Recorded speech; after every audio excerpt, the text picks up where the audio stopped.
Good morning. Today we are going to begin a new lesson, The Tiger King. The Tiger King is from the book Vistas. This story is written by Kalki. Kalki was a famous Tamil writer, journalist, poet, critic, and Indian independence activist. His writings include 120 short stories, 10 novels, and many other critical writings. The government of Tamil Nadu even issued stamps in honor of Kalki. The present story is a satire on the rich and powerful kings of the olden times. In order to prove the prophecies of the fortune teller wrong, the king of Pratibandhapuram mindlessly kills 99 tigers, but the 100th tiger takes its revenge. It is a story about transience of life and power. It is a satire on the conduct of the people in power. It is found that most of the time the rulers are not interested and bothered about working for public welfare. Rather, they spend their time in foolish things. Most of the people who surround these powerful people are also interested in taking advantage. The theme is very interesting. Through this satirical story, the author has rightly portrayed how human beings have subjected innocent animals to untold torture and death, merely to fulfill their own whims and fancies. The author strikes home the message that the ruler's primary duty should be the welfare of the citizen. Now let's have a look at the story. The Maharaja of Pratibandhapuram is the hero of the story. He also came to be known as the Tiger King. As soon as he was born, astrologers had foretold that one day the Tiger King would actually have to die. The 10-day-old prince addressed the astrologers as, "O wise prophets," he asked them to tell him the manner of his death. The chief astrologer said that death would come from the tiger. Finally, the prince growled and said, "Let tigers beware." As a boy, he drank the milk of an English cow. He was brought up by an English governess, got lessons in English by an English man, and watched English films, just like any other crown prince. When the Tiger King Jang Bahadur turned 20 years of age, the royal state, which had been in the custody of the court of wards, was given to him. There were many forests in Pratibandhapuram. They had tigers in them. The Maharaja started out on a tiger hunt. The Maharaja was thrilled when he killed his first tiger. He sent for the state astrologer. But the old man said, "Your Majesty may kill 99 tigers in exactly the same manner, but you must be very careful with the 100th tiger." The astrologer promised to tear up all his books on astrology and set fire to them if we kill the 100th tiger. The state banned tiger hunting by anyone except the Maharaja. The Maharaja vowed he would attend to all other matters only after killing the 100 tigers. Initially, the king seemed well set to realize his ambition. He faced many dangers too. Sometimes, the bullet missed its mark. The tiger jumped upon him. He fought the beast with his bare hands. Each time, it was the Maharaja who won. Once he was in danger of losing his throne. A high-ranking British officer visited Pratibandhapuram. He was very fond of hunting tigers and fonder of being photographed with the tigers he had shot. He wished to hunt the tigers in Pratibandhapuram. The Maharaja was firm in his resolve. He refused permission, since he had prevented a British officer from fulfilling his desire. The Maharaja stood in danger of losing his kingdom itself. The Maharaja and the Diwan held deliberations over this issue. About 50 expensive diamond rings of different designs were sent to the British officer's good lady.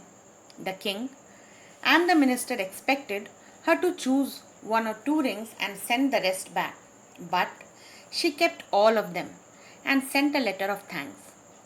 The Maharaja was happy that though he had lost 3 lakh of rupees, he had managed to retain his kingdom. The Maharaja's tiger hunt continued to be highly successful. Within 10 years, he had killed 70 tigers. But then, there were no tigers left in Pratibandhapuram. One day, the Maharaja sent for his Diwan and told him that 30 tigers still remained to be shot down. He told the Diwan that he had decided to get married. The Diwan found the right girl from a state where a large number of tigers were there. Each time Maharaja Jang Jang Bahadur visited his father-in-law, he killed 5 or 6 tigers. In his way back home, he was very happy. And in this manner, he killed 99 tigers. And all the 99 tiger skins adorned the walls of the reception hall in the Pratibandhapuram palace. There remained just one tiger to be killed to reach the figure of 100. But the tiger farms had now run dry, even in his father-in-law's kingdom. It became impossible to locate tigers anywhere. The Maharaja was sunk in gloom. Soon, he got a happy news. In his own state, sheep began to disappear frequently from a hillside village. Surely, a tiger was at work. The villagers ran to inform the Maharaja, but the tiger was not easily found. The Maharaja refused to leave the forest until the tiger was found. Maharaja's anger and obstinacy rose higher.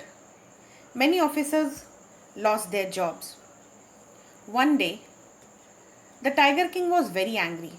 He called the Diwan and ordered him to double the land tax forthwith.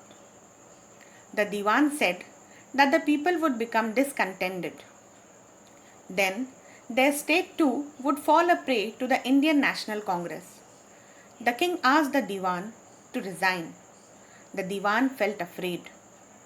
He felt life returning to him only when he saw the tiger which had been brought from the People's Park in Madras and kept hidden in his own house. At midnight, the town was sleeping in peace. The Diwan and his aged wife dragged the old tiger to the car and shoved it into the seat. The Diwan himself drove the car straight to the forest where the Maharaja was hunting. Now, the tiger refused to get out of the car. Somehow, the Diwan hauled the beast of the car and pushed it down to the ground. On the following day, the same old tiger wandered into the Maharaja's presence and stood there. It was with boundless joy that the Maharaja took careful aim at the beast. The tiger fell in a crumpled heap. The Maharaja was happy that his vow to kill 100 tigers had been fulfilled. Ordering the tiger to be brought to the capital in grand procession, Maharaja left in his car. After the Maharaja left, the hunters went to take a closer look at the tiger. The tiger rolled its eyes and looked back at him. The men realized that the tiger was not dead. The bullet had missed it and it had fainted from the shock of the bullet whizzing past. One of the hunters took aim from a distance of 1 foot and shot the tiger. The dead tiger was taken in procession through the town and buried. A few days later, the 3rd birthday of the Maharaja's son was celebrated. He wished to give him some special gift on his birthday.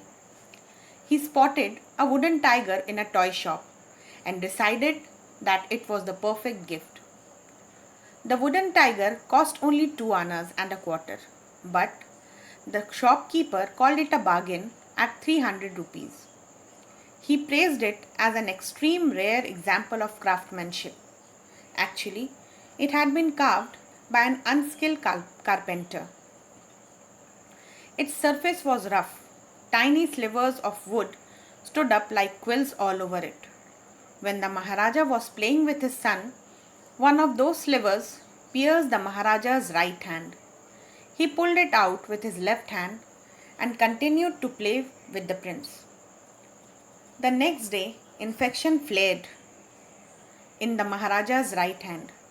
In 4 days, it developed into a sore emitting pus. spread all over his arm. 3 famous surgeons were brought in from Madras. After holding a consultation, they decided to operate. The operation was successful, but the Maharaja died. In this manner, the 100 Tiger took its final revenge.